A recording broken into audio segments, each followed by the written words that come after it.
Assalamu alaikum students, how are you all? I hope that you are all fine. So today we are going to discuss third equation of motion. अब तक हम पढ़ चुके थे first equation और second equations. अब हम देखेंगे कि थर्ड इक्वेशन ऑफ मोशन में क्या होता है।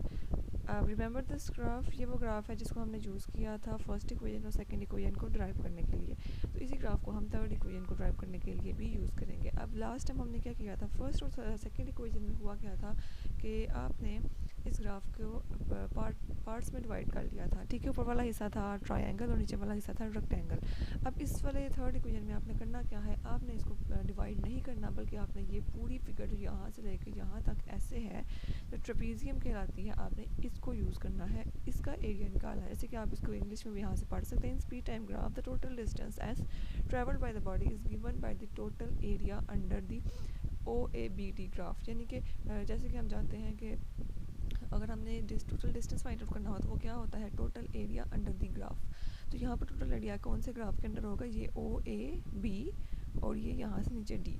तो इसका मतलब है आपने ये जो अंदर वाली लाइंस आप लगी हुई हैं आपने इनको कंसिडर नहीं करना। ये AC ये बिल्कुल अब यहाँ पर मौजूद ही नहीं है, ठीक है, क्योंकि ये जो ग्राफ है इसमें हमने इस पूरी इक्वेशन को कंसिडर करना है, इस पूरे ग्राफ को कंसिडर करना है, बीच वाली लाइन को कंसिडर नहीं करना। टोटल एरिया किसके इक्वल होगा, यहाँ पर उन्होंने क्या है, OA और BD को ऐड करके 2 पे डिवाइड किया है।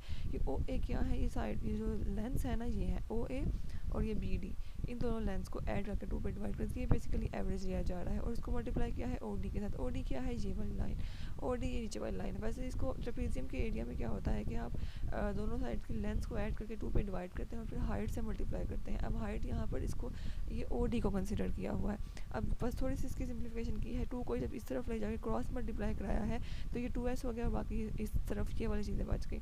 अच्छा, अब इन्होंने किया क्या है, दोनों साइड से मल्टीप्लाई कराया है BC ओवर OD के साथ। अब ये BC और OD है क्या, BC और OD कह रहे हैं कि ये है एक्सेलरेशन। अब ये एक्सेलरेशन हमारे पास आई कहाँ से है, ये जो BC और OD एक्सेलरेशन कह रहे हैं ये हमारे पास किधर से आई। अगर आप अपनी फर्स्ट इक्वेशन ऑफ मोशन को देखेंगे, जो ये है ना BC, वो था BC ओवर AC, वो एक्सेलरेशन के इक्वल था, BC ओवर AC, ये वाला BC ओवर AC, इसको उन्होंने एक्सेलरेशन के इक्वल कह दिया था। अब अगर आप देखें तो यहाँ पर इस वाले ग्राफ में AC तो मौजूद ही नहीं है, लेकिन मैंने कहा था कि जो पैरेलल लाइंस होती हैं वो एक दूसरे के इक्वल होती हैं। तो ये है पैरेलल लाइंस, AC के पैरेलल है OD। तो आपने इस सिंपल AC की जगह आप OD को भी रिप्लेस कर सकते हैं, उसकी इक्वेशन में कोई फ़र्क नहीं पड़ेगा, BC ओवर OD। तो अब हमारे पास ये इक्वेशन बन गई, BC ओवर OD जो है वो एक्सेलरेशन के इक्वल है। तो यहीं से इन्होंने ये वाली जो चीज़ थी इसको लिखा और दोनों साइड से BC और OD से मल्टीप्लाई कर दिया। अब यहाँ पर भी BC और OD से मल्टीप्लाई किया और राइट हैंड साइड पे भी BC और OD से मल्टीप्लाई किया। तो अब होगा क्या कि ये जो OD है ये दोनों एक दूसरे से कैंसिल आउट हो जाएंगे और यहाँ पर अब बचा क्या है पीछे, और OD में कैंसिल होके BC पीछे बचे।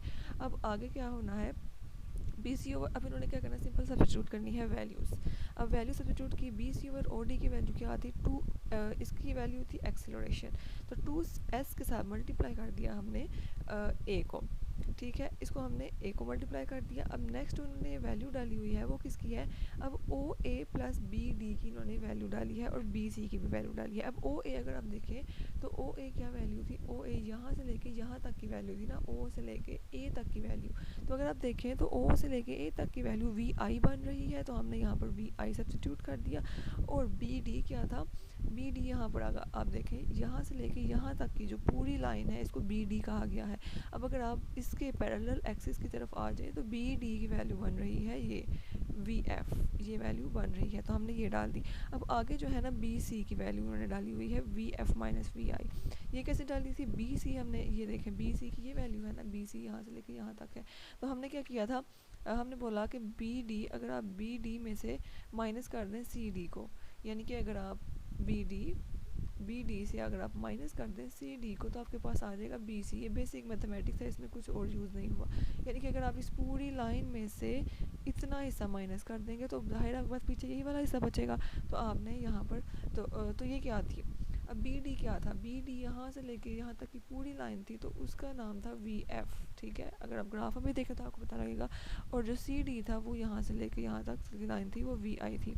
अब ये है BC आ गया इसके इक्वल, ठीक है, तो हमारे पास यहाँ पर ये वैल्यू हो गई।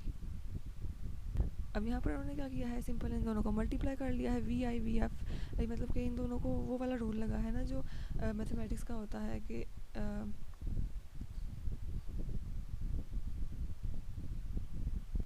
वो वाला रूल लगा है कि ए अगर आपके पास हो, ए प्लस बी हो, अगर ए प्लस बी हो और ए माइनस बी हो, तो होता क्या है कि आप वो वाला एक आपके पास एक फार्मूला होता है, मैं आपको भी लिख के दिखाती हूँ कि वो फार्मूला कौन सा होता है, आपको आता है, आप बस उसको एक बार आप रिवाइज कर लीजिए। ए प्लस बी को जब आप मल्टीप्लाई करेंगे ए माइनस बी से, तो होता क्या है, जो ये वाली वैल्यूज़ होती हैं आपस में मल्टीप्लाई होती हैं, तो ए स्केयर और माइनस बी स्केयर आ जाता है, सेंटर में साइन वो जो इस माइनस वाला होता है, तो इस तरह से यहाँ पर हमने इसको लिख दिया, ये 2as हो गई। तो ये जो इक्वेशन है ये आपके पास third equation of motion, 2as is equals to v f square minus v i square. अब हम लोग अब आपके पास ये कंप्लीट हो चुका है, तो हम आ जाते हैं नेक्स्ट न्यूमेरिकल की तरफ। न्यूमेरिकल है आपके पास 2.1, ये एक्सरसाइज का न्यूमेरिकल है। अच्छा, न्यूमेरिकल अगर आप अपने एक्सरसाइज का खोलेंगे, एक्सरसाइज खोलें न्यूमेरिकल वाली, तो वहाँ पर आपको मिलेगा ये न्यूमेरिकल 2.1। इस न्यूमेरिकल में कहता क्या है, अ train moves with a uniform velocity of 36 kilometre per hour. अब यहाँ पर सबसे पहले नंबर पर जो चीज़ गिवन है वो क्या है, वेलोसिटी गिवन है, ठीक है। तो हम इसका अपने जब डाटा में लिखेंगे तो हम इसको यहाँ से डाटा को लिख लेते हैं, न्यूमेरिकल। अच्छा, डाटा था हमारे पास यूनिफॉर्म वेलोसिटी, यूनिफॉर्म वेलोसिटी में इन्होंने क्या लिखा है, नीचे वी एवरेज लिखा है। अच्छा, वी के नीचे इन्होंने छोटा सा जो है ना डाला है ए वी। अच्छा, ये ए भी छोटा सा डाला है, ये बस एवरेज को रिप्रेजेंट कर रहा है, यानी कि यूनिफॉर्म वेलोसिटी ना भी लिखे तो इसका कोई असर नहीं पड़ना फार्मूले पे। तो यूनिफॉर्म वेलोसिटी क्या है, 36 किलोमीटर पर आवर।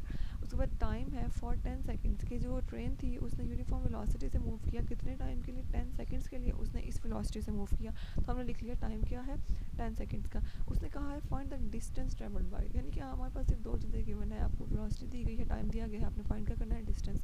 तो ये सिंपल फार्मूला डिस्टेंस का आपने वही वाला लगाना है जो आपने बस माइंड में ये रखना है कि आपने फार्मूला लगाना कौन सा है। फार्मूला आपने लगाना है s is equals to v t, ये वो सिंपलेस्ट फार्मूला है डिस्टेंस का जो कि आपने इसमें यूज़ करना है। तो अब आपने इसके अकॉर्डिंग सिंपल अगर आप देखें तो दोनों वैल्यूज़ गिवन है, आप दोनों वैल्यूज़ अगर इसके अंदर पुट करेंगे तो आपकी आ जाएगी, डिस्टेंस आ जाएगा। लेकिन इसमें थोड़ी सी चेंजिंग होनी क्या है, अगर आप यहाँ पर देखें तो ये है 36 किलोमीटर पर आवर, यानी कि ये ऐसा यूनिट में नहीं है, ठीक है, ये ऐसा यूनिट नहीं है। हमें इसको पहले ऐसा यूनिट में कन्वर्ट करना पड़ेगा, क्योंकि जब हम काम कर रहे होते हैं किसी भी न्यूमेरिकल के ऊपर, तो हमें नंबर्स को ऐसे यूनिट में कन्वर्ट करना पड़ता है, हम उनको ऐसे ही किसी दूसरे यूनिट्स में काम नहीं कर सकते।